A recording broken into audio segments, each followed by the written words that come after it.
You're listening to Oilersnation Radio, presented by the Nation Network. Subscribe for free on iTunes, Spotify, or wherever you get your podcasts from.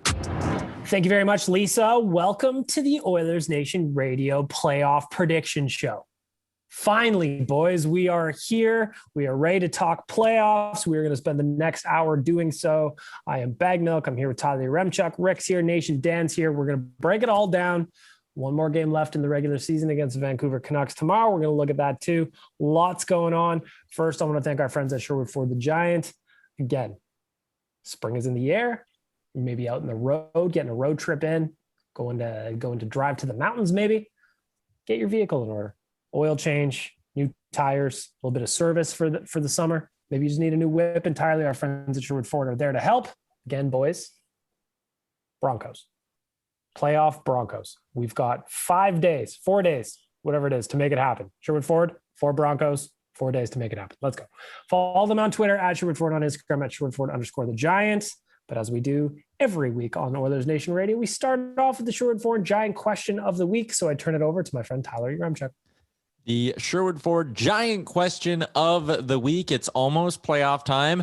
And I think we asked this question before the series in Chicago against Chicago in the summer as well. But we're going to throw it out there again. Edmonton's playoff hero, Fernando Pisani, obviously cemented his legacy back in 2006. So which Oiler will be this year's Fernando Pisani? Who will be that player who has their career-defining moment in the playoffs, who not necessarily comes out of nowhere, but finds a way to play their best hockey when it means the most? Who's going to be this year's Fernando Pisani? That's the question. I love this question too, because the thing about Fernando is that it kind of came about out of nowhere. If you remember, like, he had a decent season in 2005, 2006, but when the playoffs came, he really cranked it up, scored some monstrous goals. And I think that we should just add a little caveat here, Tyler. Yep. This can't be one of the usual suspects. No. We know Connor's going to Connor. We know Leon's going to Leon. Let's look at somewhere else on the roster. I'm just going to throw it out. Who wants to start? Who is Pisani 2021? I'll start. Go ahead, Dan. I think a guy that's set up for it, just not even just his skill level, but the fact that everybody's just kind of quiet on him, is Gaetan Haas. I think there's a guy. Frank does not like Gaetan Haas. Frank is not in right away. Frank was all over that. But for me, his speed, he's got that determination that you like to see from a Fernando Pisani type. Frank is now in the frame and letting me know he's voicing his verbal displeasure right in front of the camera at me. But yeah, I'm still going with it, Frank. I'm sorry. But Gaetan Haas for me will be the guy that we can count on for maybe not the 14 goals that Fernando Pisani gave us, but pushing that 10 mark by the end of the Western Conference Finals. See, I think you're close, but the thing with Gaetan Haas is I don't think he actually gets in every game. I'm not even sure he gets in the first game. I think much like your player though, I'm going with Josh Archibald. He's going to get, as did Pisani, he's going to get a little bit of PK time. And he's got the speed, man. He's got the opportunity to move up and down the lineup. When he gets hot, he can pop some. So, you know what? If we had to pick somebody who's not, in the top 6, or at least, 4 of the top 6, down in the bottom 6 for goal scoring, I think he's probably your best bet.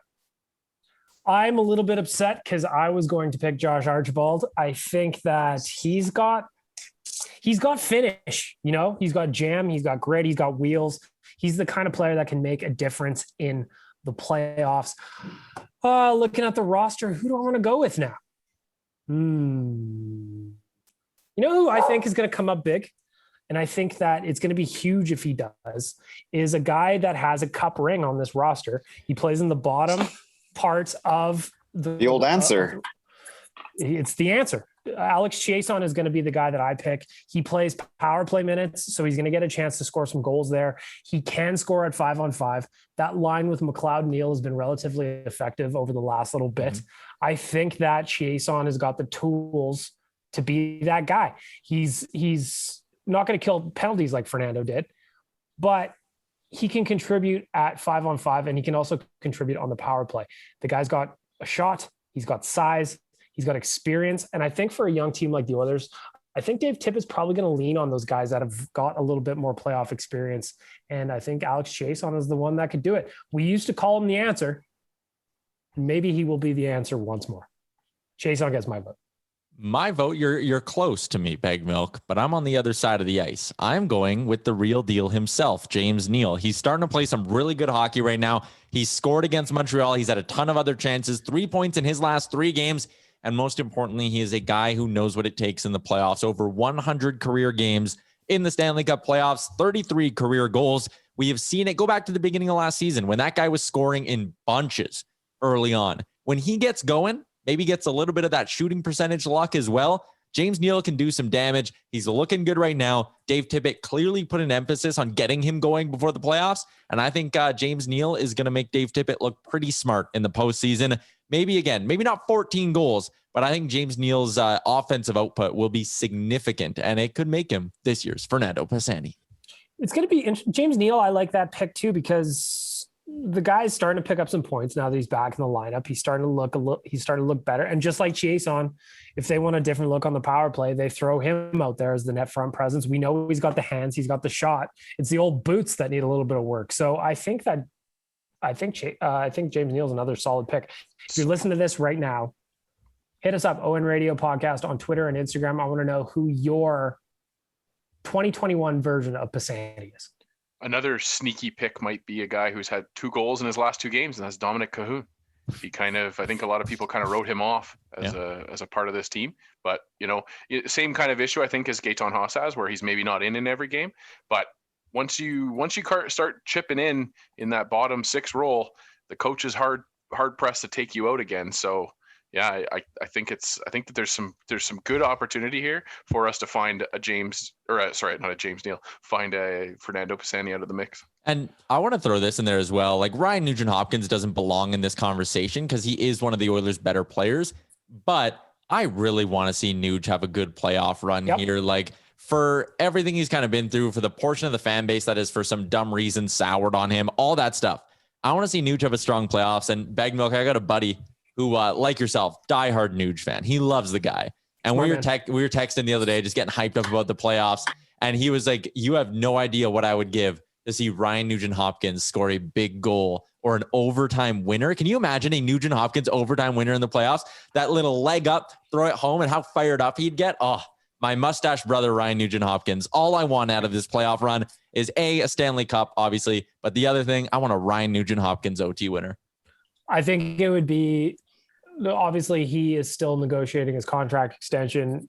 Frank Saravalli, they were talking about it on Insider Trading yesterday. The Oilers have made multiple offers. They're still going back and forth. It seems like both sides want to get it done. Whether or not that happens, we still have plenty of time before free agency kicks in. But for Nuge, a strong playoff run can go a long way into making that contract happen. Clearly, there's a divide there between the organization and the player. Who knows how far apart they are? But a playoff push where he sinks meaningful goals all over the place when you need them, that could go a long way to bumping up that total for him. So I am very hopeful that Nuge can get that done, because also, since he's come back from his concussion, he's playing some of the best hockey of the season. He just scored an absolute laser beam of a goal from way out on Wednesday night against Habs. He's starting to get that shot back. Tyler texted me as soon as it went in.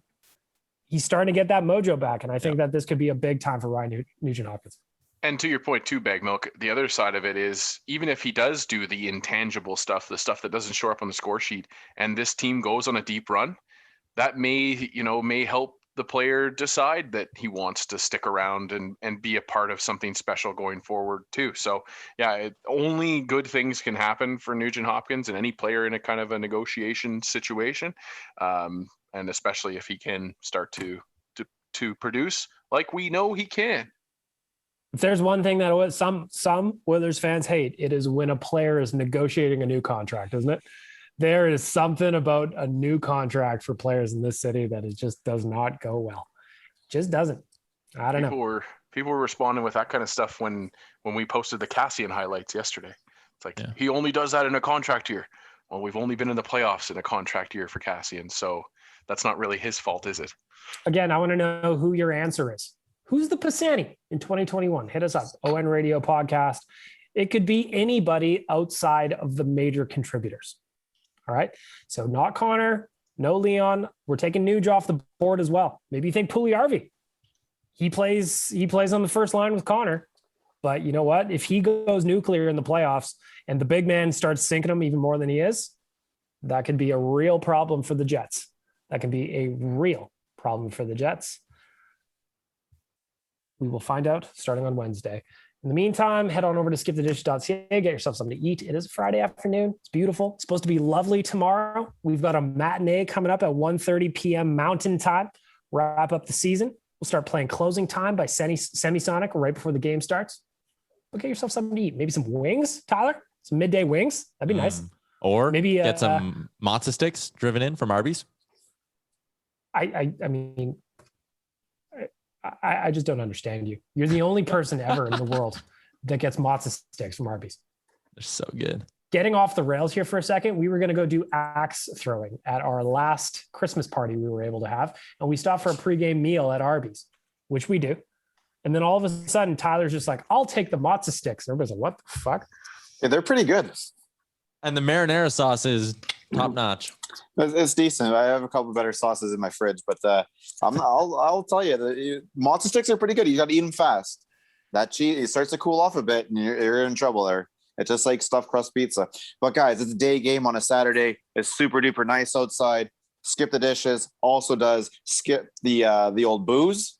Yep. So just maybe order a little bit of liquor there. It's a Saturday afternoon. Have a couple of drinks, sit outside, get a little bit of suntan, and get ready for hockey in May. I love it. Skipthedish.ca. Get yourself something to drink. Stay a little bit hydrated, provided you're a legal drinking age, or something to eat if you're hungry.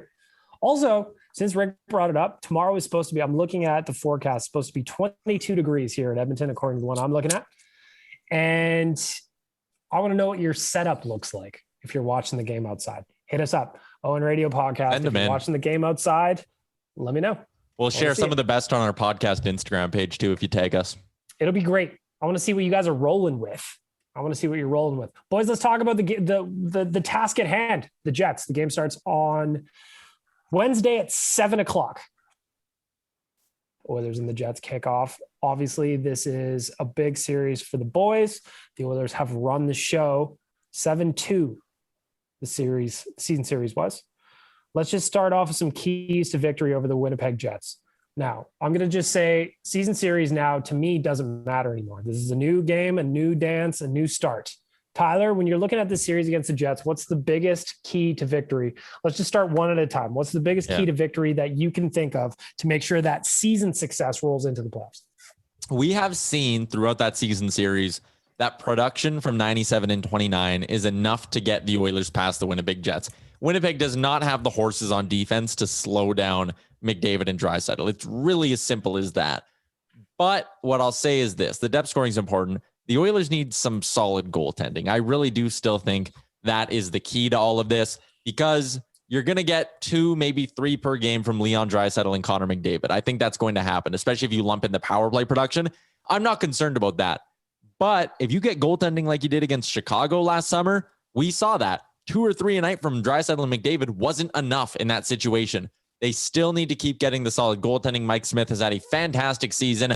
I don't think he's going to cool off because he hasn't shown any signs of cooling off. He's had a save percentage of .900 or better in 3 of his last 5 starts. He's still playing well. And against Winnipeg this year, he's played pretty good on top of that. In his 2 games in Winnipeg, he allowed just 1 goal despite facing 63 shots. He was lights out on the road in Winnipeg. At home against Winnipeg, 3 starts, allowed a total of 8 goals, but I think one of them might have been a relief appearance, or I think he came in for relief, or Hoskin had come in for him, but still, he has good numbers this year against the Jets. And I think Mike Smith is actually still the key to an Oilers series win. Rick, what do you think? The biggest key to victory for you over the Jets? I was going to say the goaltending, but I guess goaltending and that team defense in their own zone are going to go hand in hand.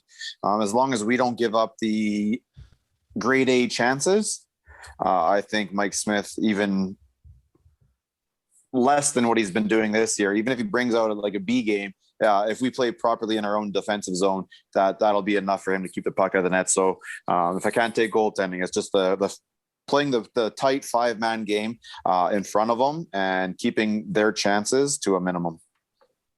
Dan? Yeah, for me, Tyler's right.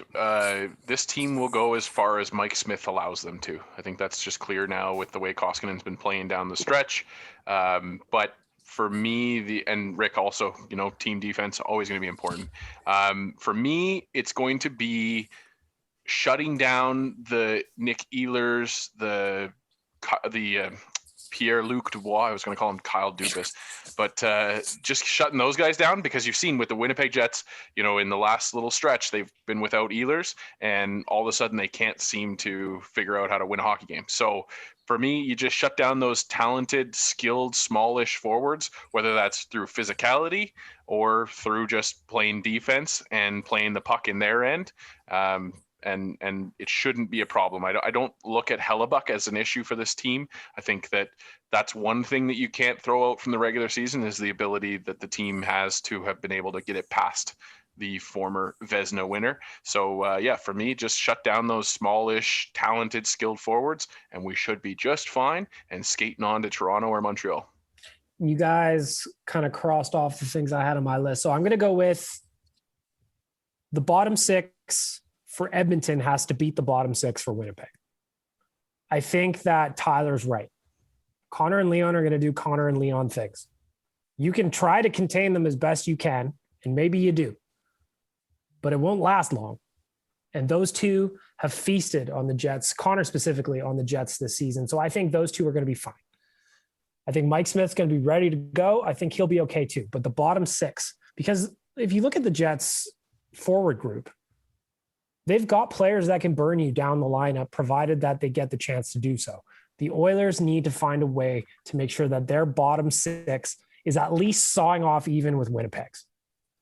If they can do that, we got a really good chance in this series. If the boys down in the bottom 6, the McLeod, Chase on Neil line, we had 2 of those guys as our potential answers for the Pisani question. If those guys can start chipping in with some goals, as we've seen over the last little bit, that's going to be huge. It's going to be huge for the Oilers and their success against the Jets. And again, I got to throw it in there just because it's very on brand. Respect the blue lines, please. Yes. Respect the blue lines. There is that 6-foot window on either side of each blue line, and you don't want to get caught in there, because chances are, no matter which blue line you're at, yours or the other one, you're going the wrong way if you turn over there. And that's a very quick transition going the other way. Respect the blue lines. Is there anything anybody else wants to add to their keys? What are we missing? If you don't respect the blue lines, Bag Milk does not respect you. That's true. These are he'll facts. he'll tear you up in blogs. Yep. Like it's not good. That's true. These are all facts. I will write you out of my will too, Tyler, if you don't respect the blue lines. You know who is like Dominic Cahoon's having a pretty good finish to the year, but he's the one guy I always catch doing that. He's trying to do like a cute move with his own blue line, and I'm like, crazy. Oh man, just chip it out. Chip it out. You're not McDavid. Chip it out. Yeah, you just make the simple play. Because again, like if you get caught in either of those zones going north, that turnover is going south. Yeah, probably with an odd man rush the other way. So that is a detail that I've been complaining about all year. Clean it up. We'll be okay. Especially in the playoffs, those things are just so magnified, right? Like that's what I'm a little bit worried about with Kulikov. Like what we've seen from him is he gives you, for 59 minutes and 30 seconds of the hockey game, he's good. He's like a solid top forward shutdown D-man. And then he makes that one mistake that you're like it's like he forgets which team he's playing for, right? You're like, dude, what the hell was that? 5 bell giveaway. Yeah. It's aggressive too. It's like an aggressive giveaway. That's just, what are you doing? Another thing I'm going to throw on there just on our list, the keys to the victory, is special teams. Down the stretch, I don't have the numbers specifically for the PK available, but down the stretch, the Oilers have killed off a lot of penalties. I think they're at 21 I think they're almost at 20 in a row, I believe it is. I don't think we got scored on last game. So it's something like that. Yeah. I think it was. Yeah, no, it's north of 15. So early in the year, I was looking at some old wrap-ups I wrote at the beginning of the season, probably January, February, March. The Oilers PK was down around 75%. Right now I'm looking at it. They've got one more game tomorrow against Vancouver. It's 82.2. So that's turned into an asset for this team. Power play is obviously fire, 28.1 as we're sitting today. Having special teams that effective and winning the special teams battles more often than not will be huge against the Jets. Because if they're going to keep taking, one sec, Tyler, if they're going to keep taking penalties against McDavid and Draisaitl, you're going to get fucking burned for it. Can I share my stat now? Yes, mate. Since April 1st, the Oilers have an NHL best 93.3 PK percentage. And on the power play, they have an NHL best 32.7 power play percentage. So since April 1, the last 18 to 20 games of the season for most clubs, the Oilers best in the NHL, both power play and penalty kill. And that's going to be huge. And that really failed us when we got into that play-in round. You know, we leading up to the COVID shutdown, it was almost automatic when we got a power play that we were getting a goal. Like it felt like that, right? Like, and then you got into those play-in rounds and we finally got a call, I think in the second game. And I was like, okay, power play is going to save us here. And it didn't. And, you know, the thing with the power play is that, and what you're speaking to, Bag Milk, is, you know, in the playoffs, the calls go away. You don't get as many, you know, of those ticky-tacky calls. You're going to get the obvious stuff, hopefully. But you got to really take advantage when you're given those opportunities to be able to put a puck in the back of the net and stop the puck from going in your net too. I have a little bit of a beef with that idea. No, you're wrong. It's okay. We'll just go to the next segment. It's fine. In the playoffs, in the regular season so far this year, the Oilers have averaged 3.1 power plays per game. And that's, you know, a decent amount, but in the playoffs last season, of the 24 teams to play in the play-in round or better, 23 out of the 24 averaged 3 power plays or more in the playoffs / play-in round. If you go back to 2018-19, out of the 16 teams in the playoffs that year, 10 of them had 3 or more power plays per game. So I think the reason, like the rule book, it feels like it tightens up in the playoffs, but I would argue that this season, the rule books felt tight kind of the whole year. And also things get so much more intense in the playoffs that I do agree the refs don't call as much in the playoffs, but there's so many more infractions that you're going to get your looks on the power play probably, right? Like they don't call, let's say they call 1 out of every 4 cross checks, right? Just on a number. In the regular season, okay, let's say there's 4 cross checks in a game. In the playoffs, there's probably 4 cross checks a period that they need to be focused on. And that's why I think we tend to believe the rule book tightens up a little bit in the postseason, is just because there's so many more infractions and so many guys are trying to walk that line that the refs don't call it all. And we think there's a million missed calls everywhere, which I suppose they are, but I actually think the volume of calls stays pretty consistent. I just think that the difference is, and especially, you know, talking about last season and then into this season, there is no Rick in the stands to yell at the referee. There is no home. I'm trying, man. I'll go right. I'll sit right on 104th Avenue, and I promise I get a couple beers in me. That voice travels a little bit. I just got to find the closest distance to the ice. Admittedly, we haven't been able to see enough playoff, time recently to be able to speak to it confidently. But yeah, I guess you're right, Tyler. Like it's not so much the statistical, it's the perception, like you said, that the physical play is amped up, and so the stuff that gets called all the time in the regular season, quote unquote, doesn't get called as much in the playoffs because there's more of it. Do we have the referees that are coming for us? No, I haven't seen. Has that been penned out yet? Because if it's Skilleter, I'm finding my way in that building. It's just like Skilleter's trash. If you're gonna be one of the ice crew guys, and you're gonna be shoveling and stop and like 100%. Oh yeah, dude, I didn't even think of that. I can definitely. I'll pay somebody in Home Alone style with the shovel to the back of the head. In the parking lot to take their uniform. No problem. Absolutely, we need to get Rick in there as the ice crew. I'm gonna start making some phone calls. Regardless of how many calls actually go through or not in the playoffs, the special teams are going to be insanely important. The Oilers clearly have the advantage in that department, at least right now. But the regular season doesn't mean jack shit once the postseason starts. So yeah, I think it does a little bit, because I think we are inside Winnipeg's head. I hope so. Connor Hellebuck specifically, he's been great against a lot of teams this year, but not against the Oilers. So that is one thing I'm definitely hoping that carries over. And you can sit there and look in the camera and say, no, we're fine. No, it's 0. No, it blah, blah, blah, blah. I don't care about none of that shit. When you're standing on the goal line and you see them coming down on you, that's in the back of your head. Sure. So as much as, they'll tell you in front of the camera, they're fine. it gets in their head. You sneak one past them. We've seen it with our own goaltending, man. Last year, you get one past them, and the whole team just got sort of imploded. You get one on Hellebuyck there. I think right away you'll get in his head, especially if it's Connor and Leon doing their thing. Well, around the horn real quick, does everybody think, do you think regular season success translates into the playoffs in a series like this, or does it not matter?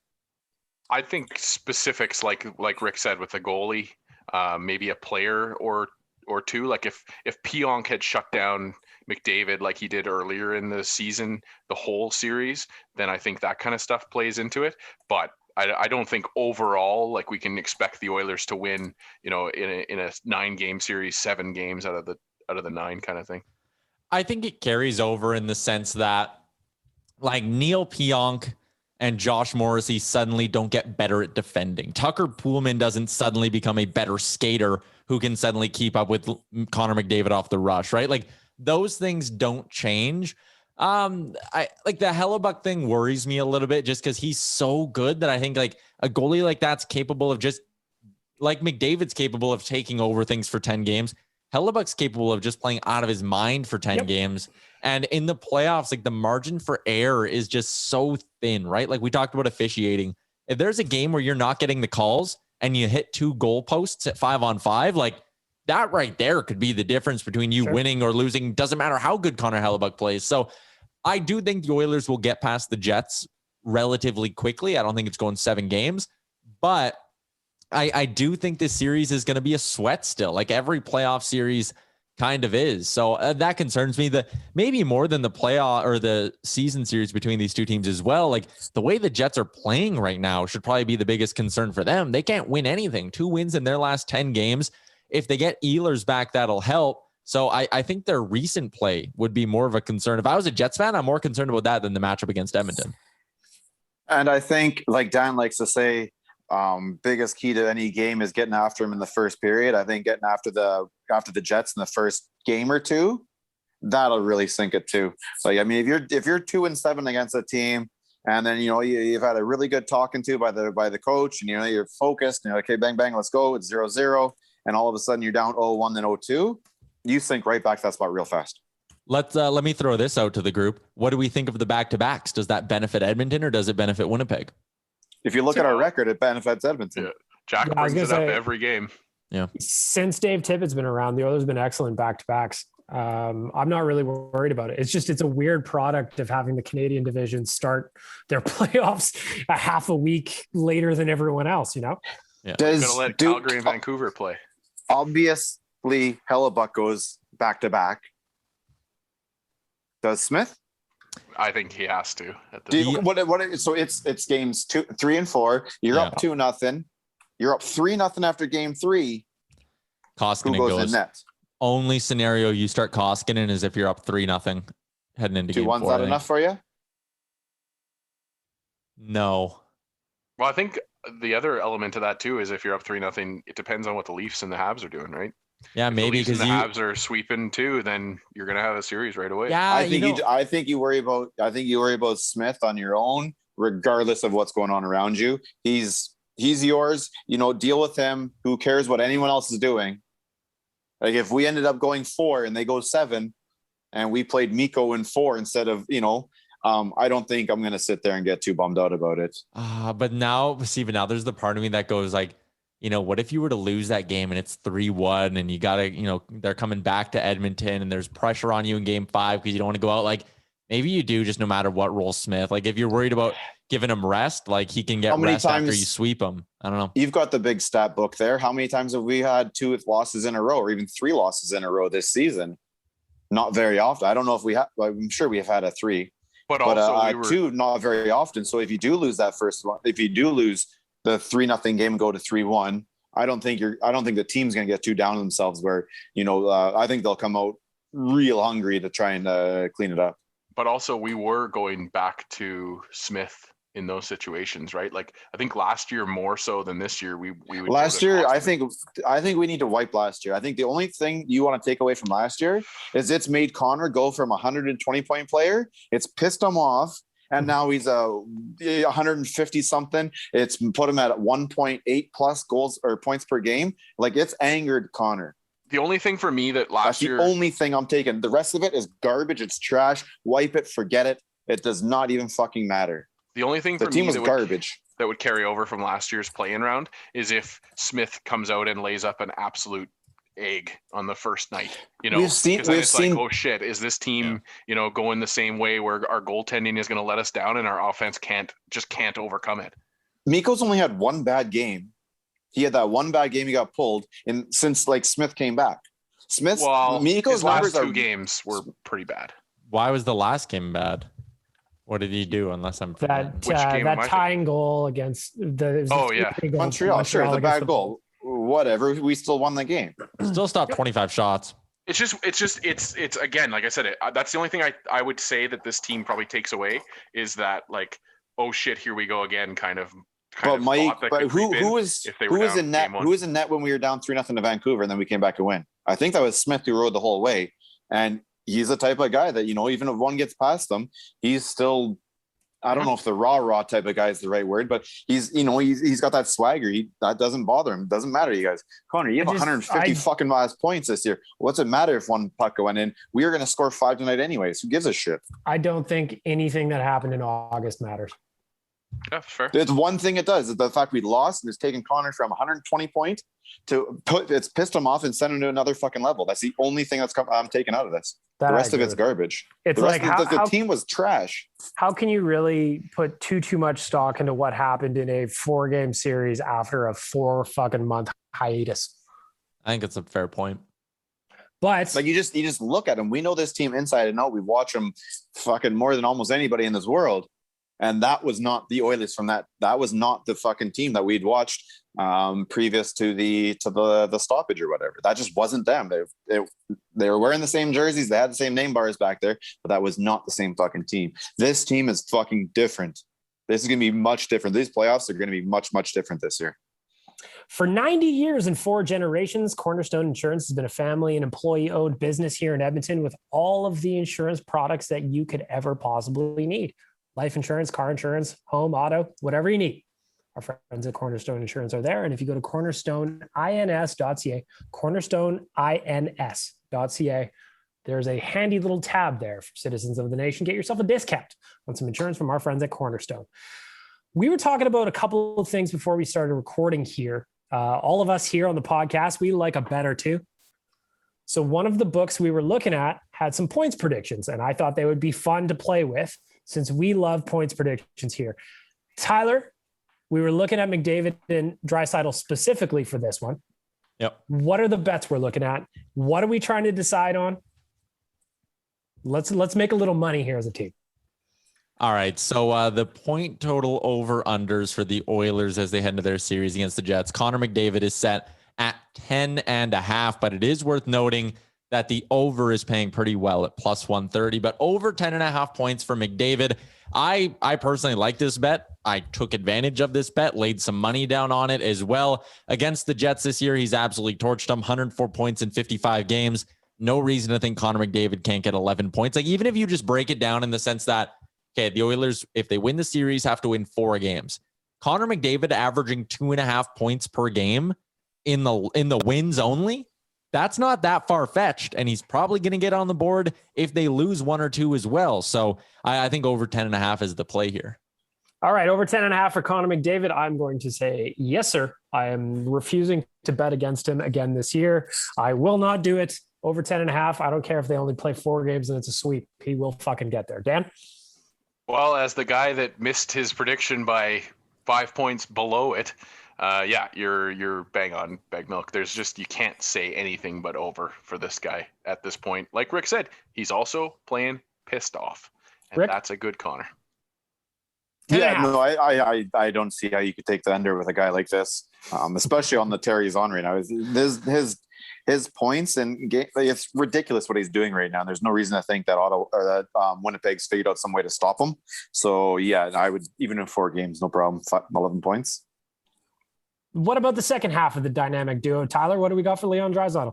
The line for Leon Draisaitl is set at 9.5. The over paying a very juicy plus 150. The under paying minus 213. If you're not familiar with betting terms, that means the sports books think he will go under 9.5.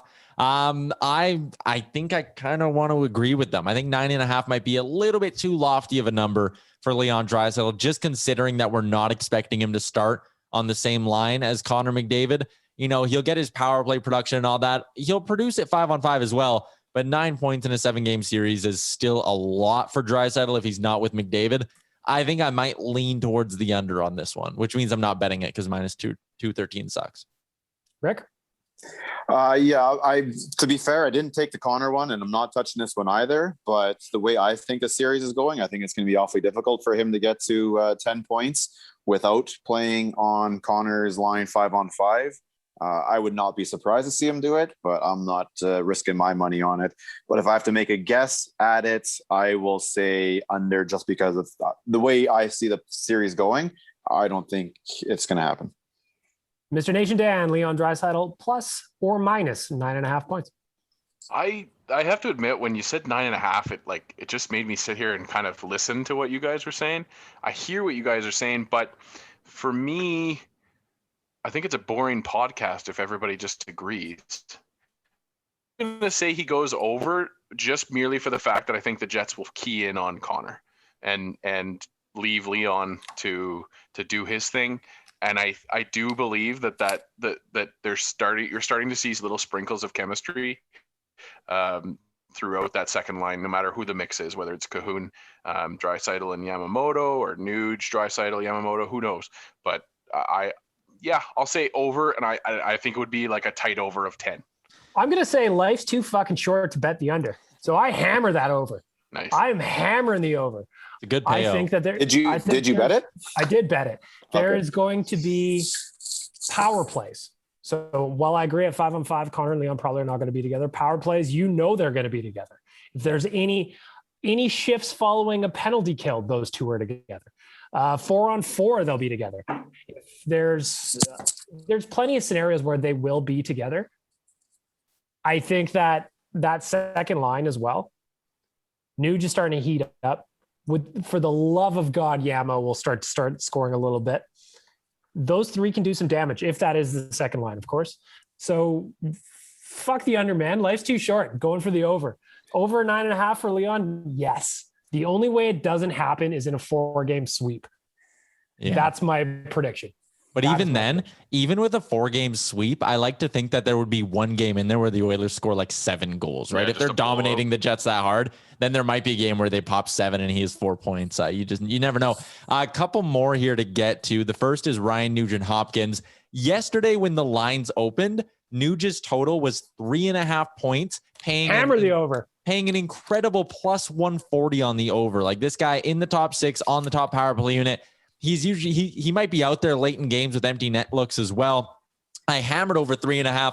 I think the books realized they made a mistake because today it's up to 4.5. So is 4.5 enough to give anyone here some hesitation, or do you still think 5 points in a playoff round for Nuge is fine? He got 9 points in 4 games against the Blackhawks. Hammer the over. Over. Yeah, over all the time there. Good on you guys for finding some value there. Yeah. He's getting his shot. He's getting that shot back. That Messier 1 foot up type of. He's getting that shot back. He gets that shot back. He starts playing like he did last year. He puts up big points. We got a few more to get to here still, actually, because I just noticed. As Tyler's looking, what's the text that I always get, Tyler? It's leg up, snapshot, blocker side, fist pump. Yep, that's the 4 pieces of the vintage Ryan Nugent Hopkins goal. Let's lump the 2 defensemen into one here. Darnell Nurse over under 3.5. The over pays plus 155. Tyson Barrie over 4 plus 110 on that one. So the better payout is with Darnell Nurse and the over 3.5. You're getting better odds and it's half a tick lower. I'll start with you, Rick. Nurse or Barrie? Which one do you like more to hit that over? Just the way the season's gone, Nurse. I see him getting a goal or two even. He gets those weird 3-on-2s and he's coming down the left side and rips a clapper from the top of the circles. He's scored a bunch. I think Barrie gets most of his points on the power play, which I have absolutely no basis for at all. I just think it's going to be a little bit easier for Nurse to do it. And even though Barrie is the top point producing defenseman this season, I think Nurse has just got that little special season going right now. And I see this team doing some special things. And he's one of the guys I see doing special things. I'll tell you again, I fucking hammered the over on both of them. I am feeling bullish on the boys. Well, four game sweep, all 2-1, and Bag Milk is losing his shit. I think when you look at this division overall, the offense has been there, and so it's not a bad bet to go over and continue to go over until you see otherwise. So the only thing is that I see teams playing a little bit more conservative in their own defensive zone as to not get scored on, rather than pushing like a little bit more, because you're just the way it goes. However, when you have the two top players in the world right now, I think even when they're playing a little conservative, they still have put up a ridiculous amount of points. I think Tyler is right when he said that there's going to be a blowout, and I don't know if that's going to be Oilers or Jets. I don't know, but I think that there's going to be some points on the board. Not every game, but I do think that there's going to be enough scoring to make a lot of these over bets justified. Did we beat Anaheim 7-0 one of those games last on the 17th? Well, I was that's there. what I'm saying. Leon got a hat trick. I was there. Yeah. Just the fact that this Oilers team is that top six is so high powered and the Jets are so weak defensively that I think over a 7-game series, you're due to just have a stinker if you're Winnipeg, and they've been prone to stinkers recently. A couple of things quickly. I noticed there's a Leon Draisaitl goals prop, which is 3.5, and it pays plus 150. I almost like that more than I like the 9.5 points. Like he 100%. Could very easily have two goal games and he hits that thing and it's plus 150. That seems like a good bet. The last one, our boy Jesse Puljujärvi, his over under for goals is 1.5, and that pays plus 135. His over under for points is 3. The goals is easy money. Over, baby. Over, baby. I'm saying Jesse walks away from this series with 3 goals. I can see him getting like 5 points, 4 or 5 points. I think that Jesse Puljujärvi is starting to heat up. He's playing some fucking great hockey. He is learning how to play with McDavid. He knows where Connor wants him to be at this point. You hammer the overs every time. Bag Milk's account is just over. He's expecting 45 goals in the first 5 games. Just how incredible of a segment was this, where we bring up like 9 betting lines and every single time we're all like, yeah, no, the over makes sense. Well, here's the thing though. Here's the thing. I know Bag Milk, and I know he can show the receipts to say that he pounded the over on all of this stuff. You got to. Guy. I said on this podcast right now, I said, take under 9.5 for Draisaitl. I bet the over. I'm going against myself. You know what? The Kool-Aid goes down smoothly at playoff time, and I am spending some money. I'm putting my money where my mouth is, I guess. Everything goes down smoothly at playoff time. It's fucking beautiful. I guess we'll wrap up this preview segment, boys, with the series as a whole. I don't think this is going to be as easy as some people do. I think that the Jets, despite sucking balls down the stretch, are still a good hockey team. They're just not playing well. I think that will earn them a couple of wins, but not a series win. 6 games, 4-2 Oilers. Yeah, I'm right there with you. I say six games. I think Mike Smith has a stinker of a game, and I think Hellebuck has a hell of a game, and that's where the 2 W's come from. Oilers go for it. Oilers go up 2-0 after home ice. They drop game 3, but rebound with the back-to-back to go up 3-1. They come back for game 5, blowing the Jets out of the water by a score of 6-2 and winning the series 4-1. Write that all down, Tyler, just in case. Yeah, okay. Someone will have that. All right, I got it. So we're taking the over and everything, boys. Come on, there's a lot of goals, a lot of points. That means a lot of wins for us. This is over in 5. I do not see Mike Smith laying out that stinker. I can see them finding a way to sneak out a win, but I do not see them finding a way to sneak out more than that. And I don't think it's just because they haven't played well in the last little bit. I think we're a better team than them on paper and on the ice, and I think we proved it throughout the season. There's no reason to think that they're going to do anything more than if we do this in 4. I wouldn't be overly surprised. I'll be incredibly drunk, but I won't be overly surprised. Fair enough. It's nice to feel good, doesn't it, boys? Yeah, it feels great. It's nice. We did this with Chicago. We did. So there is a little bit, but I feel a lot more confident this year. And like I said before, Connor is playing like a man possessed. And what we've watched this year is one of the greatest seasons. This is the greatest season by a player this century. And it goes back probably even more than that. Dude, I think this could be a real special year. Well, I also, sorry, go ahead, Dan. I was just going to say that the other thing with, us drinking the Kool-Aid on the Chicago thing is there was just 1,000 question marks that we had no answers to, versus, with that 5-month break in between games. So you understand that we were excited because the team that we left behind at the start of the pandemic was not the team that showed up for the play-in round. You probably don't see the same. Knock on wood. There's my Oilers fan in me just saying you probably don't. We've don't see before, the same. Yeah. Exactly. You don't see the same on Wednesday night. And so that's where, again, the play-in round doesn't really play in, except for fans, because we can always be a little bit terrified. Even the terrified part of me is excited. I can't wait. I love the fucking playoffs. I love the first round. I love that the Oilers are in it. I love that McDavid's going nuclear, and I can't wait for this to get started. There's this stupid fucking bullshit game tomorrow against Vancouver that still has to happen, and that's fine. I don't care about the score. I don't care about what happens.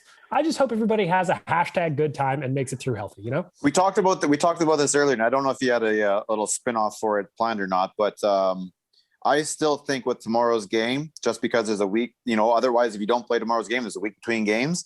I can see Mike Smith getting the start, going through the motions. Koskinen confirmed starter.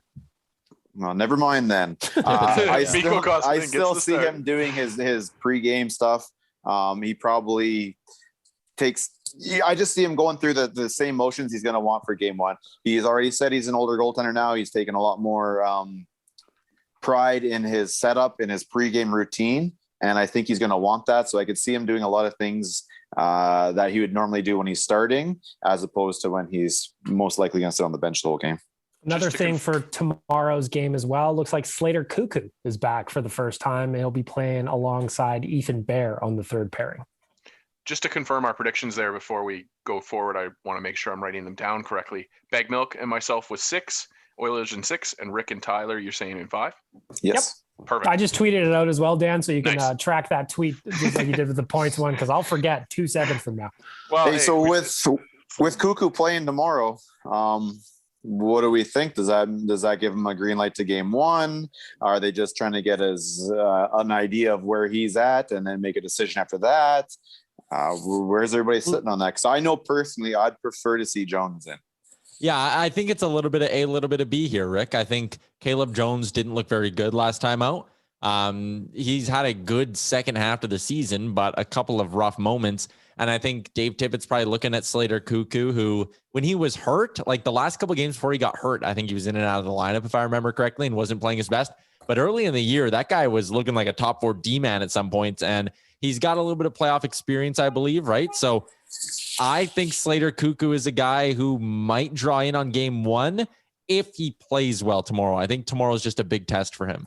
You don't think they have that preference of going with Jones in game one, and if things aren't good, having confidence in bringing him in for game two, as opposed to the vice versa? Like, let's say he looks good tomorrow, but that has a stinker on game one. You're going to feel, how would you feel bringing Jones in at that point? I think you might be right. I think Jones might get game one no matter what, but he'll be on a shorter leash if Cuckoo plays well tomorrow. Yes. A couple of other items to take care of just before we get to the Deuce Vodka Hot and Cold performers here.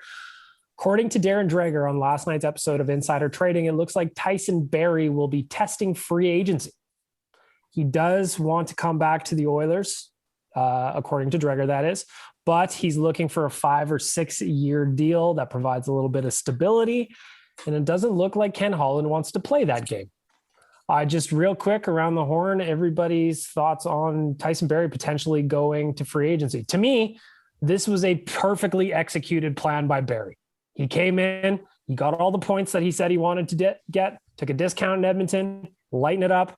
He will get some major cash from somebody in the offseason unless he signs a discount here in Edmonton, which I just don't see happening based on what I was reading and hearing yesterday. Unless it's like 6x4 or something like that. I agree. And I like you said, a perfectly executed plan from Barrie, also a perfectly executed plan from the Oilers. Yep. The plan was for him to come in, reestablish his value, fill in for the injured Oscar Klefbom, and be a bit of a stopgap for the young D-man. Check. He led all defensemen in scoring. This went way better than either side could have imagined it was going to go. But I think we have to remember and not, fall in love too quickly here. This was meant to be a 1-year plan in a way. And there is a bigger picture at hand here. And if Barrie is going to go get 6x6 from someone, or if the Seattle Kraken want to give him 4 years by $6 million or something crazy like that, then I think as much as you love the guy, and he was great this year offensively, and he produced so much, and he looked like he fit in so well. If he wants to chase that big ticket, you got to let him go, and you can't handcuff yourself for the final 3 years of that deal just because you love what he did for 55 games this year. There's going to be other Tyson Barries. Well, and especially you got Bouchard already in your system. Yeah. Who and first of all, like I saw Gregor arguing with Zach about it last night. I don't think anybody is saying that Bouchard is Tyson Barrie right now, but for the cost of what Evan Bouchard is on the books, he can, I feel very confident in suggesting that Evan Bouchard can produce at least 20% of what Tyson Barrie did this year. I just think it's a plan to get him in. It's the fit. He's already here. He's cheap. He's exempt. It all makes sense. Makes sense. I completely agree. I think, this is perfect for both sides. It worked out really well for us. Look where we're at. It's worked out really well for him. Look where he's at. And I think his ultimate goal was to have options, us obviously included, and everybody else out there. So that's exactly what he's going to get. And yeah, but when it comes to the Gregor thing there, I don't think you're not swapping the two. No. I think Bear, he's started off not in great shape. So he had a bit of a bum start to the year, started to get better, got his concussion, came back from that, didn't look great, started getting better. And I think he's now back to the pretty much where we expect him to after watching him last season. So I still think he takes a step up like next year. I think he can handle a lot of your 5-on-5. The majority of what Barrie was doing 5-on-5. I think they've chosen Larson over Barrie. I think you have Larson keep doing what he's been doing. And then I think they're asking Bouchard to come in and clean up the rest of the minutes is perfect. I think he's suitable and he's ready to go with as a number 3 5-on-5. And he can split the power play with Darnell. And the other thing too is I see a lot of talk about like you can't give young players, you can't gift them roster spots. You need to make sure they earn it and they over-ripen. And people love that buzzword, right? Over-ripen. But let's look at Bouchard here. It's not like they just drafted him. Like if we were having this conversation in August and Bouchard was just drafted a month ago, then I'd be saying, yeah, you can't bank on him just coming in and being an NHLer. But since the Oilers drafted him, he went down, he played 8 playoff games in Bakersfield in 18-19. Looked really good doing it. He was a point a game in those first 8 games. Exactly. And then the next season, he played all 54 games in the American Hockey League, 36 points. And to start this year, he went over to Sweden, played 23 games in the Hockey Allsvenskan. He has basically 2 seasons of developmental hockey under his belt. And then he's come up and played 13 games this year in the NHL on top of the 7 he played a couple of years ago. So now he has 20 games of NHL experience, a handful of experience in tier 2 professional leagues as well. This isn't handing Evan Bouchard a roster spot just because you picked him 9th or 10th overall or whatever. This is Evan Bouchard earning a spot and the natural progression of his career. If he's not going to be an everyday NHLer next season, then trade him. Then when is he? Because if he's not ready now, he's never going to be ready. But guess what? He is ready. Yep. 100%. I'm just going to give Tyler a look of appreciation for that little rant. That was really nice. Thank you. Well, I mean, it's just people are like, really nice, that's what the old Oilers would do, giving players roster spots. And it's like, but they're not like, it's not like he has no experience and they're just tossing him in. He's looked so good for 13 games this year. He's an NHL defenseman. It's literally his next. This is literally his next step in progression. Is like now it has to be NHL. He's proven he's ready. Now it's time to put him in there and let him figure out how to swim in the big leagues. And it's also important too that like nobody's saying that he's going to play top pairing minutes here at 5-on-5 or anything. He's just, but he can handle third pairing, no problem. A little bit of power play. Fucking guy's got a bullet of a shot. It makes sense. Yep. And for me, to Tyler's point of the old Oilers and the way they used to do things, the old Oilers have done everything, and they've done everything wrong in the past. We've signed guys that have had career years to albatrosses of contracts that then we're struggling to get rid of afterwards. Zach Kassian has a contract right now that we're talking about, overpaying for a guy who had a good season. Like, it's fascinating to me that we're doing this conversation right before the playoffs start, first of all. And then second of all, this conversation's been going on all season, to be fair. I know, but right now, let's enjoy the playoffs. We have the leading scorer on defense in the league on our team. Who cares what happens next year? We still got a week to go till they drop the puck. We got to do something. We got to fill the time with something. I agree. But I think the majority of people, why the Gregors of the world kind of bring this up is because a lot of people try and discount Barrie and what he's doing and try and, say, oh, he's getting this is all because he's playing with Connor. Well, there's a whole bunch of defensemen that played with Connor, and not one of them has been the fucking leading point getter for defensemen in the league. So I do think Barrie's done a very good job. I think it's just, it's not the right situation. Like our next is ready to go, and it's a 1 year thing. Thank you. See ya. The other thing to remember when he signs for the bag in Buffalo, Yeah. The other thing to remember is that Evan Bouchard's on an ELC, Ethan Bear's on a cheap contract. If you get Adam Larson for 3.75, which is apparently the rumor going around, and then even look on the left side of your blue line where Jones is dirt cheap if you can find a way to keep him through the expansion draft. Nurse is still making under $6 million a year. And if you get Clefbaum back, he's making 4.1. That's a damn good blue line, and it's dirt cheap. The money you're going to save from not giving Barrie $5.5 million, that might be enough to not only bring back Nugent Hopkins. You have enough money to do that anyways. You sub out Barrie, you bring in Bouchard to the third pairing, Bear's on your top pairing, and then maybe you can sign Brandon Saad, Blake Coleman, Thomas Tatar. Go down the list of left wingers in free agency. You have money to go not only sign Nuge, but bring in another impact left winger. Yep. And now all of a sudden, you're looking at a top six that is damn scary. Scarier than it is. It already is fucking frightening. We've been talking about it all year. How great would it be to have another top six second left winger? If they let Barrie walk, they got the juice to do it. And you have the rookie, you have the kid coming up too. Not for a broken thumb, would you be playing already? But Holloway is going to be pushing for a spot next year. And this isn't just us being homers. This is all the experts on TV, quote unquote experts, are saying that he's ready to go. How great does this top nine sound next year? Coleman, McDavid, Puljujarvi, Nuge, Draisaitl, Yamamoto, McLeod, Holloway, Kassian. That's sick. Great. That's sick. It's ridiculous. You brought up really quick though. You did bring up Adam Larson. It's looking like the Oilers have made some progress on a deal for him that will be shy of $4 million for about 4 years. Curious what everyone's take is on that. For me, a little bit long on term, but if they can get him under $4 million, then that's a pretty solid deal for the Oilers. No, I agree. I think the fourth year, if there is a fourth year, could be at the beginning stages of the cap going up. So it might not actually be the same type of pain that we're used to. There might be some, with the cap, and when the cap does start to go up, I think it's going to go up quicker and a little more substantially than normal. So I think that contract wouldn't be that much of an albatross come then. I would prefer 2 to 3 years, but if he keeps playing the way he has, man, 4 years of this is I'm okay with it. For me, though, the only concern with the fourth year is just his back. But I mean, it hasn't acted up at all this year. Maybe he just had some lingering effects last year, and it wasn't really like old man, I have a bad back. Is more of like I have an injury that needs to be fully healed, and maybe it's fully healed, and now he's got a perfect quote unquote back again.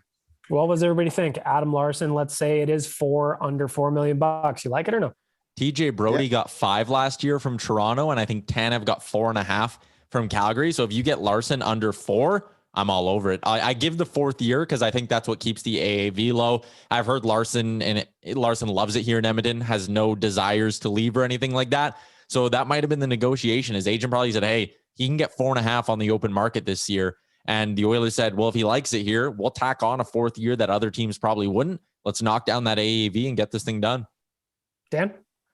Yeah, I mean, for me, it's just that's the kind of defenseman that we don't have necessarily coming up through the system. So you got to hold on to gritty, that physical defenseman that you're going to need for a playoff run. And so, yeah, I don't see Kulikov doing that. It's going to be up to Nurse and Larson to kind of carry that physicality load for us for a while. And so, yeah, you got to keep him around. Most importantly, and I can't believe anybody hasn't acknowledged this. Team Adam Abs. Larson's, well, first of all, the Abs team, yes, of course, but the playoff beard that Adam Larson can grow will be fucking incredible, because that thing is already thick and full, and we haven't even gotten started yet. Yeah, The but man looks terrifying. Is anybody going to even notice it when Jujar walks into our room? No. That's Jujar. Like, he's going to have a playoff beard 6 minutes after he shaves. That fucking guy's got a hell of a beard, and I can't wait to see it come in.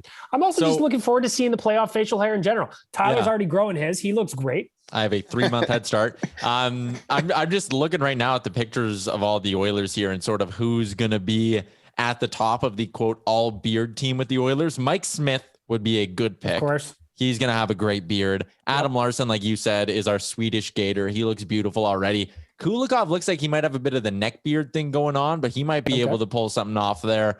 Devin Shore might be a bit of a sleeper. We'll see how thick that beard gets.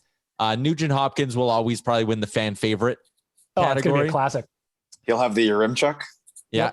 Well, yeah. Or is it the other way around? Yeah, it's the other way around. Leon Draisaitl is probably the one I'm most excited to see what he can do. Because you remember back in 2017, he got that bad boy going.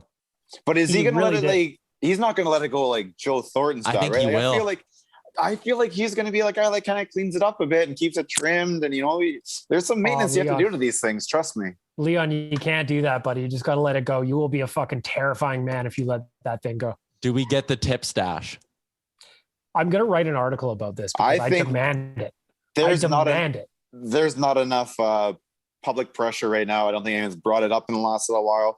I know Bag Milk, you've got a little in with Reed. Maybe you can get Reed to stick that in his ear and let him know, because I think that's something that needs to be brought up. And I do believe something like that, like just the way this whole year is going, the year Connor's having, and then have the tip stash come out too. Oh, come on. That's storybook. So I am writing an article about it, and I'm also going to do a collage of previous tip stashes throughout the years, because this fucking guy has got a hell of a mustache that he can do, and I feel like a portion of the bubble struggles was a result of him refusing to give it to us. I did personally ask him at the Mark Spector Golf Classic in 2019. No, that's true. I remember that, but that's a couple years ago now. Like I said, no one's really putting in his ear right now. I think we need to get in his ear right now. You know what the key is actually? Get into Schmitty's ear and get Schmitty to convince him to grow it. Probably. Right. A little peer pressure in the dressing room, I think, can go a long, long way. All righty, let's get to our playoff predictions here from around the NHL. Tyler, I believe you have the matchups for us. Let's get to some business. Yeah, let's get down to it. Let's start with the East Division. I got them written down by division here. So the 1 seed Pittsburgh taking on the 4 seeded New York Islanders. I hate the Islanders. I think they're a good team, but they're boring as hell. I refuse to pick them to win. Penguins in 7 because I think it'll be close. Rick? Yeah, I'm looking at the thing in front of me here, and I have they played last year too, didn't they? Yeah, in the first round. Yeah. That wasn't very fun to watch. I think. Yeah, no, I still have I have Pittsburgh and that's at 6 or 7. I'll go with 6. Dan? Yeah, you're muted. So Bag Milk? Pens in 6. All right, Dan? Tyler, you said Pitt in 7? Yeah. I'm saying Islanders in 5. Ooh, geez, aggressive. I'm a huge Islanders guy this year. Taylor Hall and his Boston Bruins are the 3 seed going up against Ovi and the 2 seeded Caps. I think the Bruins have this one. Depth scoring all the way. Bruins in 6. Bag Milk? I'm going to go with the Caps because I like Ovi. Caps in 7. Nation down? I say Caps in 6. Rick? I like the addition of Halsey. Bruins in 7. Bruins in 7. Carolina versus Nashville, 1 seed versus a 4 seed. I think that is the Central Division it's called. Yes. I'm going to go Hurricanes in 6. I think the Preds are a great story. I think the Canes, even though they don't have the better goaltending, are the better team. Canes in 6. Dan? I also have the Canes in 6. Bag Milk? Canes in 5. Rick? I hate doing this because I hate this organization for about 15 years now, but I have I have Nashville losing in 5 games. That's how I'm going to word it. There you go. Classic. Florida. Nice. Florida versus Tampa Bay. It's the Sunshine State Showdown, I think is what they're calling it, or something like that. This Florida team is dang good, and they are scrappy. They will be tough to put away, but Tampa Bay and all their new additions like Nikita Kucherov, they'll have enough at the end. I'm going to say Lightning in 7. Rick, you're shaking your head? I absolutely hate what they did. I know a lot of people online kind of love what they did. And, I think there's no respect for the rule. There's whatever. It's bullshit. Nonetheless, I've watched that team a lot this year. I don't think they've looked very hungry. I don't think they've looked like they've wanted it too much. They look kind of like the team from 2 years ago. I have Florida in 6. Bag milk? What you mean? It's a problem that they just added like fucking $17 million in players after. Yeah, these guys weren't ready to go a month ago. Mm-hmm. I love there's the gifs that are coming out, the gifs that are coming out of just like Undertaker sitting up as soon as the regular season goes is just the best. I am not going to bet against Pat Maroon. I love him. Bolts in 6. Dan. Bolts in 4.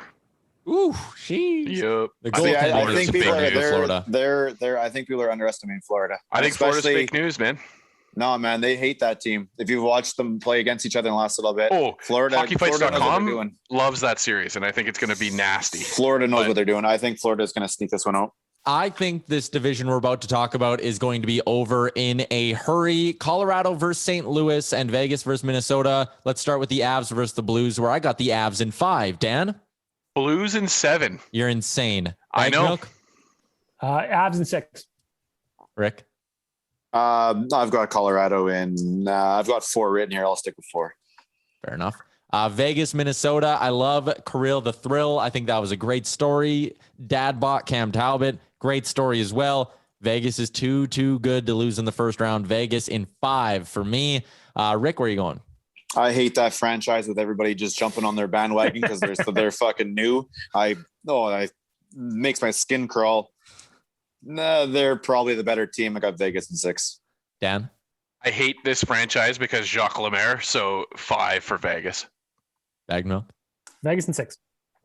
Let's come up to Canada here. Leafs versus the Habs. It was just reported by Eric Engels that they won't have Jonathan Drouin back from his personal leave for this first round, but here's what I'll say. Goaltending is important. The Leafs goaltending is shaky. The Habs have Carey Price, who's been known to steal a series or two. I am going hot take Habs in 7. Nation Dan, you with me or are you riding with the Leafs? I'm riding with the Leafs. It's Leafs in 5 for me. Okay. Bag milk? Habs in 7, baby. Let's go. Let's do it. Rick? I'm on board, boys. I'm on board. That goaltending is iffy, and they got some goal scorers in Montreal. They like to get dirty, and this will be my one pick where I'm kind of picking with my hopes more than anything else. I was just going to say these predictions brought to you by your guys' hearts.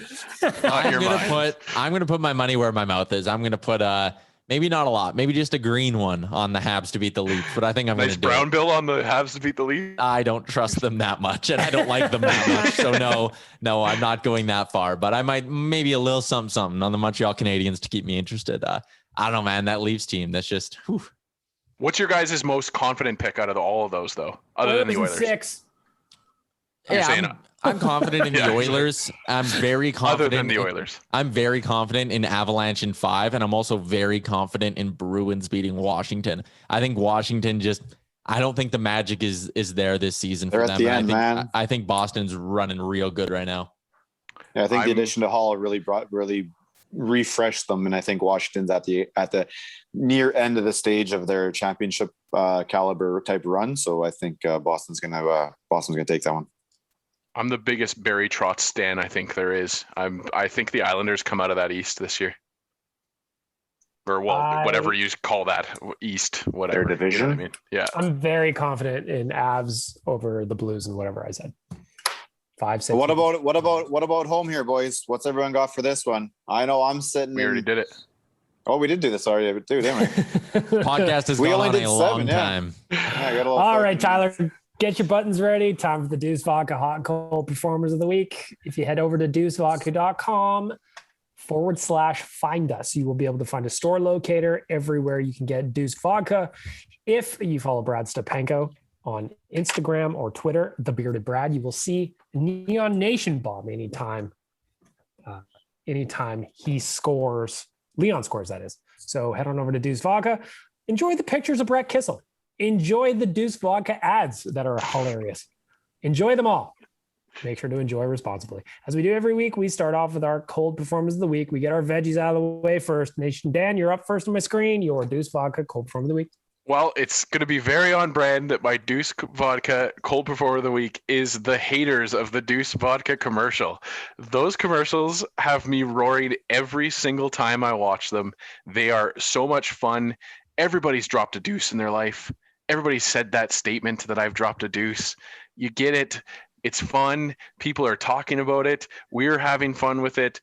Oiler fans are having fun with it. Deuce Vodka haters, you're my cold performer of the week. Y'all stink. Nice. Nice, Tyler. Nice. Yeah. Tyler, you're next up on my screen. Your Deuce Vodka cold performer of the week. I'm going to give it to the fact that we have to play out these god-awful regular season games. I'm a media guy. I get it. I understand the NHL doesn't want to give money back. Sportsnet needs to satisfy their ad partners, all of that shit. But like, come on, like I'm just itching. I want playoff hockey. I said this on my pregame podcast. This is like if you knew you were having a juicy steak for dinner and everything you wanted on it's going to be cooked perfectly. Your mouth is watering, but first they put a bowl of plain oatmeal in front of you and said, no, you need to finish this whole bucket of plain oatmeal before you get your steak dinner. I don't want that. These last few games, even tomorrow, the Oilers game, I'm always excited for an Oilers game, but this is the plain oatmeal before a steak dinner, and I don't like it. I'm upset. Tyler, make sure that you get your fiber in. All right, buddy? I care about your bowels. Rick, you're next up. Deuce Vodka cold performer of the week. Well, I don't think anything has changed, but and I know I've gone off on this organization a couple weeks ago, but the NCAA again, they have the women's golf tournament, the women's regional to set up for the finals, and they've come out and said that the course is playable, but not at championship level. Therefore, they canceled the whole tournament for the ladies only. The dudes were actually out there on the practice greens and whatnot doing their thing. They canceled the ladies tournament, said we'll just take the top 6 teams and the top 3 best players not involved there, and we'll advance you guys, and just gave up. And I just don't see them doing this with men's golf. I don't see them doing with any type of men's sport. So again, this is the NCAA, just a corrupt organization who does not treat people all the exact same way. And honestly, these guys got to fix themselves because they've been so bad for so long. And man, we need to move past that. These ladies in their senior year, they deserve to be able to play. This is on the NCAA again they're just letting the women's sport down. They are just fucking ass right now. A caveat there. Allegedly, in your opinion, are they a corrupt organization? Yes, of course. Yes, allegedly in Rick's opinion. We don't need legal calling us. That's what I have you guys around here for. Thank you. My Deuce Vodka cold performer of the week is, I'm going to point it at Oilers fans that they can't have any fun. You know, we're one meaningless game away from getting into a playoff run here. I still see handfuls of people pointing out the holes. Well, they're not good enough here. They're not good enough there. This has gone wrong. Dave Tippett fucks this up. Ken Holland sucks this. It's just like, relax. Can't we just go into this knowing we've got the 2 best players on earth? We've got an old man giving Rolly vibes. We've got a playoff tournament where anything can happen. Enjoy it. Have some fucking fun. For fuck's sakes, we've been gagging for Oilers playoff hockey for over a decade. Years we've been trying to get to this point where we can have playoffs and have fun. And just to get there and still be pointing out all the negatives without even just enjoying the ride, all I'm asking, please, Oilers fans, sometimes you just got to stop and smell the flowers. So all you negative naysayers that can have no fun no matter what, we're all having a good time. I encourage you to get out of your head and join us. You are my cold performer of the week. That's a joke. That's an absolute joke is what it is. Flipping the ledger. It is time for our delicious dessert. Mr. Uremchuk, you are up first. Your Deuce Vodka hot performer of the week. The news, and I suppose the decision that was made by the three of us right before we started recording, we heard your cries online. We are bringing you 2 episodes a week of Oilers Nation Radio throughout the Oilers playoff run, every Friday and every Tuesday after the playoffs officially begin. So not this coming Tuesday, but the Tuesday after, you can expect 2 episodes of Oilers Nation Radio in your ear holes every week. And I love it because I love talking hockey with you guys. And I love that people wanted 2 a week. So there you go. Hot Performer of the Week is us for adding a second episode. Pour it on. Pour it on. I love Jack. Nation Dan, you're up next on my screen. Your Deuce Vodka Hot Performer of the Week. Well, I believe somebody on the podcast made him their Hot Performer of the Week when he actually passed the Gordie Howe record of games played. But my Hot Performer of the Week from Deuce Vodka is going to go out to the Howe family for the way that they handled the exchange. So Patrick Marleau's stick from his record-breaking games played game will go into the Hockey Hall of Fame. The Hockey Hall of Fame wanted to know what the Howe family wanted to do with the stick that Gordie Howe broke the games played record with, and the Howe family, demanded, or I guess asked for that stick to be given to the Marleau family. What a special token of gratitude and a special thing for Patrick Marleau, who I think has taken some unfair heat for the fact that he broke one of Gordie Howe's record and isn't, one of the greatest players of all time. But for the Gordie Howe family, pretty special moment for them to bestow upon Patrick Marleau when he had such a special record that he broke. So Howe family, you are my Deuce Vodka Hot Performer of the Week. Put some respect on my name. I don't get how anybody's having a bad time with Marleau's games record. It's so weird.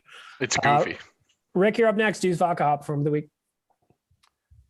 Well, I was going to give it to the entire organization for maybe not just this week, but the entire league, the entire season getting us here. But after hearing what Tyler just said, I'm going to give it to all the people that reached out and wanted us to do a second podcast. I had no idea there are people out there knocking on the door wanting that type of a thing. So the fact we're going to get an opportunity to sit down twice a week, do this stuff is going to be, I think it's going to be fantastic. I do think there's going to be a bit of a special run. I think we could see something 06-esque.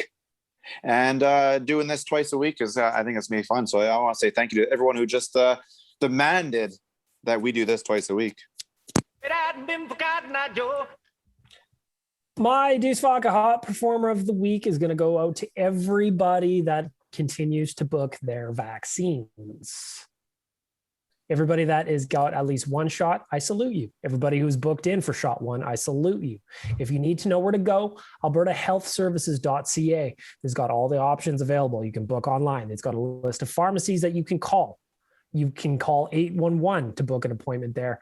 The reason I'm pushing it, my Hot Performer of the Week, is that everybody that getting it done is getting us one step closer to being back at Rogers Place, enjoying these games together. That's what I care about. So go out, get your vaccine, get your dose. All of us on this podcast have got shot 1. Can't wait for shot 2. I can't wait to be doing these podcasts in the same room as you guys. I can't wait to be hanging out with everybody that's listening. I can't wait for the events. I can't wait to go to games.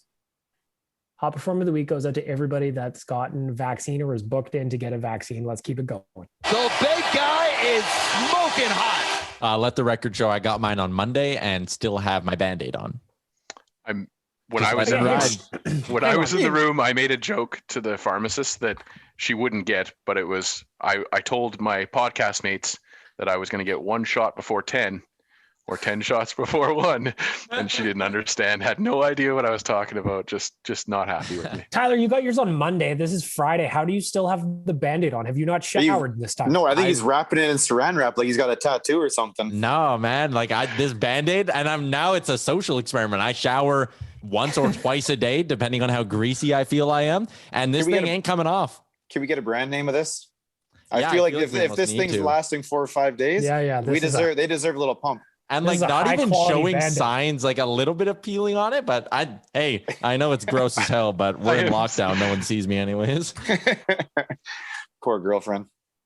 She's like, does the girlfriend still have her Band-Aid on? No, not at all. She's a normal person. I didn't even get a Band-Aid. I was bleeding a little bit. She made me like hold the thing on there for a while as well. Jabbed me good. I was like, get it in there deep. My body just soaked it in like the fucking first rainfall in spring. It's just like, get in there. Can't wait. I'm sure everyone listening with their headphones in appreciated us going. Absolutely. One last thing that I just want to end off the podcast with. Today, we officially launched the playoff hashtag Mission 21. Everything you use or everything you tweet, post on Instagram for the Oilers playoff run, use hashtag Mission 21. We're going to find your stuff. We're going to share it on the Nation accounts. We're going to have some fun with all the posts that everybody's doing throughout this playoff run. So please use the hashtag Mission 21 and head on over to Nation Gear. Get yourself a Mission Stanley t-shirt to commemorate the experience. Why not? Look as good as Tyler does right now. He's not wearing a Mission 21 t-shirt, but he is wearing a Hope Will Never Die hoodie. And that hoodie, I do not believe that hoodie is available anymore. This is one of my favorite. This is my favorite hoodie I have in my closet. I'll wear this thing until it's nothing. It's just tattered. I do also enjoy that one. Maybe we should bring it back. A very nice one. We'll bring that back. From all of us here on the podcast and our friends at Sherwood Ford, Skip the Dishes, Cornerstone Insurance, and Deuce Vodka, thank you very much for listening to episode 138, Oilers Nation Radio. Not next Tuesday, but the following Tuesday, we will get to 2 episodes a week throughout the playoffs. Can't wait to do it. Can't wait to talk about more hockey. Again, hit us up with your series predictions, ON Radio Podcast. Leave reviews. And thank you for the feedback and getting us to do 2 shows a week. I'm looking forward to talking to the boys, and I'm looking forward to talking to you, the listeners. From all of us, thanks again. Have a great weekend. One more game. It's closing time, people. Go Oilers. Shout out Damien. Best wishes. Thanks for listening to Oilers Nation Radio, a member of the Nation Network of Podcasts. Make sure to follow us on all of our social media to stay up to date and never miss a podcast.